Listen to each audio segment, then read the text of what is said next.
আজকে জাতীয় নাগরিক পার্টি এনসিপির কেন্দ্রীয় নির্বাচন পরিচালনা কমিটির পক্ষ থেকে আজকে এই একটা প্রচারণামূলক একটা ভোটের গাড়ি আমরা উদ্বোধন করব, যেটি সারা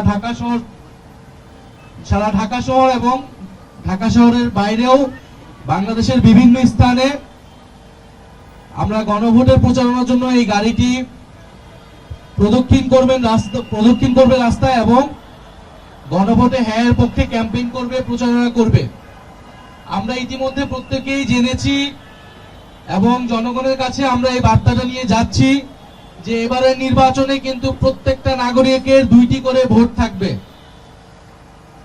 কারণ একটা হচ্ছে সরকার গঠনের জন্য যেই ভোট, অর্থাৎ আপনি প্রার্থী নির্বাচন করবেন, আপনার জনপ্রতিনিধি নির্বাচন করবেন, সেটার জন্য একটা ভোট, সেটার জন্য আপনি আপনার পছন্দের মার্কায় ভোট দিবেন।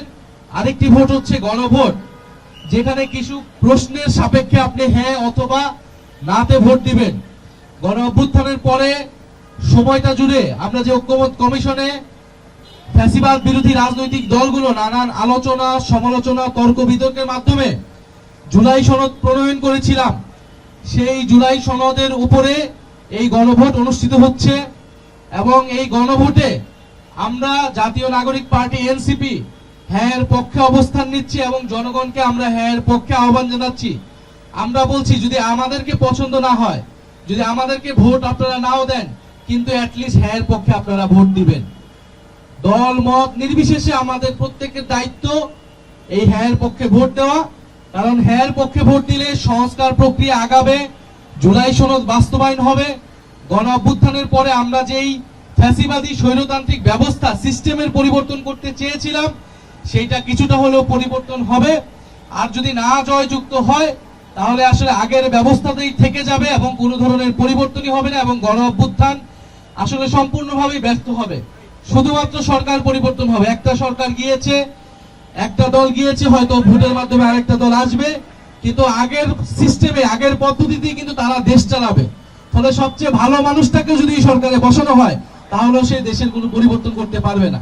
এই জন্য আমরা বলছি আপনারা হ্যাঁ এর পক্ষে, সংস্কারের পক্ষে ভোট দিবেন এবং দল মত নির্বিশেষে আমরা সংস্কারের পক্ষে, হ্যাঁ এর পক্ষে ক্যাম্পেইন করব। সেটার জন্যই আজকের এই উদ্যোগটা। আমরা এরকম আরো অনেক উদ্যোগ এই পুরো ইলেকশনের আগ মুহূর্ত পর্যন্ত নিব। ইলেকশনের দিন পর্যন্ত আমরা হ্যাঁ এর পক্ষে এবং 11 দলীয় জোটের পক্ষে আমরা ক্যাম্পেইন চালাবো। এখন বন্ধুগণ, আমাদের এই হ্যাঁ এর পক্ষে কথা বলা বা ভোট দেওয়ার জন্য প্রচারণা করার দায়িত্বটা আমাদের সকলেরই ছিল, সকল রাজনৈতিক দলেরই ছিল। কিন্তু আমরা দেখতে পাচ্ছি কোন বিশেষ রাজনৈতিক দল তারা ন্যায়ের পক্ষে কথা বলা শুরু করছে। তারা ইনিয়ে বিনিয়ে নানাভাবে ন্যায়ের পক্ষে, মানুষ যাতে ন্যায়ের পক্ষে ভোট দেয়, তাদের কর্মীরা যাতে ন্যায়ের পক্ষে ভোট দেয়, সেটার জন্য প্রচারণা করার চেষ্টা করছে। তারা প্রথমে বলল যে সরকার নিরপেক্ষ থাকতে হবে, সরকার হ্যাঁ এর পক্ষে কথা বলতে পারবে না। এই বিশেষ দলই যখন সংস্কার কমিশন হয়েছিল তখন তারা বলেছিল এই সরকার কেন সংস্কার করবে, গণ অভ্যুত্থানের পরে কোনো সংস্কারেরই প্রয়োজন নাই তারা বলেছিল। কিন্তু আমরা বলেছিলাম সংস্কার করতে হবে, সংস্কারই গণ অভ্যুত্থানের প্রধান এজেন্ডা, বিচার সংস্কার। ফলে এখন তারা ন্যায়ের পক্ষে পরোক্ষভাবে বলার চেষ্টা করছে। আমরা বলবো এই ভুলটি করার চেষ্টা করবেন না। যদি ন্যায়ের পক্ষে চলে যান তাহলে জনগণের বিপক্ষে আপনারা চলে যাবেন এবং ন্যায়ের পক্ষে যারা থাকবে তারা নির্বাচনেও জয়ী হতে পারবে না বলে আমরা বিশ্বাস করি। হ্যাঁ, আপনাকে নির্বাচনে জয়ী হতে হলে অবশ্যই হ্যাঁ এর পক্ষে থাকতে হবে, সংস্কারের পক্ষে থাকতে হবে এবং যারা ন্যায়ের পক্ষে থাকতে চায়, ন্যায়ের পক্ষে ক্যাম্পেইন করতেছে, তারা আসলে কি বার্তা দিতে চায় এটা আমাদের কাছে স্পষ্ট না। আমরা বলেছিলাম দেশে কথা বলার অধিকার লাগবে, জবাবদিহিতামূলক একটা ব্যবস্থা লাগবে, গণতন্ত্র প্রতিষ্ঠা করা লাগবে এবং আমাদের অর্থনীতিকে সচল করা লাগবে। তারা এখন বিভিন্ন কার্ড দেওয়ার কথা বলতেছে, তারা ফ্যামিলি কার্ড দিবে, কৃষক কার্ড দিবে, কিন্তু এই কার্ডের বিনিময়ে যে তারা টাকা দিবে, এই টাকাটা কোত্থেকে আসবে সেটা কিন্তু তারা বলতেছে না। অর্থাৎ তারা শুধু খরচ কোথায় করবে সেটা বলতেছে, কিভাবে ইনকামটা হবে, কিভাবে এই আয়টা হবে সেটা কিন্তু তারা বলতেছে না। ফলে দেখা যাবে এই কার্ড দিতে গিয়ে তারা আবার ভ্যাট বাড়াইতে হবে তাদেরকে এবং দেশের জনগণের উপর আবার চাপ পড়বে। অথবা এই কার্ড শুধুমাত্র দলীয় লোকেরাই পাবে, সাধারণ মানুষ পাবে না। রাষ্ট্রের টাকা আবার দলীয়করণ হবে, আবার দুর্নীতি হবে, আবার স্বজনপ্রীতি হবে। ফলে আমরা বলবো যে 2008 সালে আমরা একটা ক্যাম্পেইন শুনছিলাম যে 10 টাকায় চাল খাওয়াবে সরকারে আসলে। এই 10 টাকায় চাল খাওয়ানোর কথা বলে এসে এই দেশটা ছারখার করে দিয়ে গেছে সেই সরকার। আমরা মনে করি জনগণ এবার সচেতন। মানুষ 16 বছর ধরে ভোট দিতে পারে নাই, ফলে মানুষের ভোট এবার কিনা যাবে না এবং সস্তা কোনো প্রচারণা করেও মানুষকে নিজের দিকে অ্যাট্রাক্ট করা যাবে না। মানুষ খুব সচেতন ভাবে এবার ভোট দিবে। আমাদের আহ্বান থাকবে তরুণ সমাজ, সাধারণ মানুষ, গণ অভ্যুত্থানে যারা অংশগ্রহণ করেছেন, আপনারা সচেতন ভাবে ভোট দিবেন। কারণ এবারের ভোট বাংলাদেশকে 50 বছর এগিয়ে নিয়ে যাওয়ার জন্য ভোট। কেবল একটা শুধুমাত্র সরকার গঠনের জন্য এই ভোট না, গণ অভ্যুত্থানের পরের ভোট, প্রত্যেকটা গণ অভ্যুত্থানের পরের ভোট কিন্তু বাংলাদেশকে এগিয়ে নিয়ে গেছে। ফলে আমরা মনে করি এই নির্বাচনে মানুষ সচেতন ভাবে ভোট দিবে এবং আমরা যাতে মানুষকে কোনো ধরনের প্রতারণার আশ্রয় না নেই। দেশের সত্যিকার অর্থে যে সমস্যাগুলো রয়েছে, অর্থনৈতিক সমস্যা, দেশের কৃষি সমস্যা, কর্মসংস্থানের সমস্যা, এই সমস্যাগুলো নিয়ে আমরা কাজ করব। জাতীয় নাগরিক পার্টি এনসিপি সেই প্রতিশ্রুতি সবসময় দিয়ে এসেছে।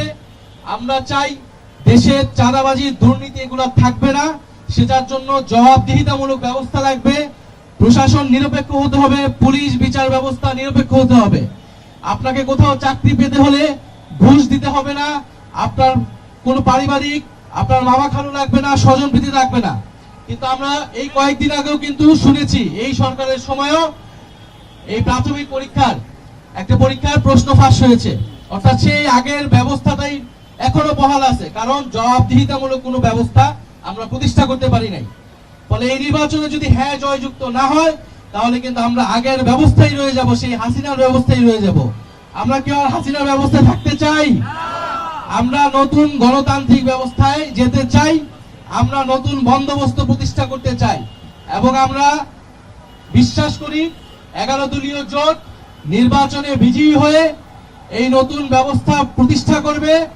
সংস্কারে শুধু জুলাই সনদ নয়, শুধু জুলাই সনদ আদেশ নয়, বরং এছাড়াও যে নানান সংস্কার কমিশনের প্রস্তাবনা ছিল সেগুলো নিয়ে আমরা কাজ করব, সেগুলো বাস্তবায়ন করব।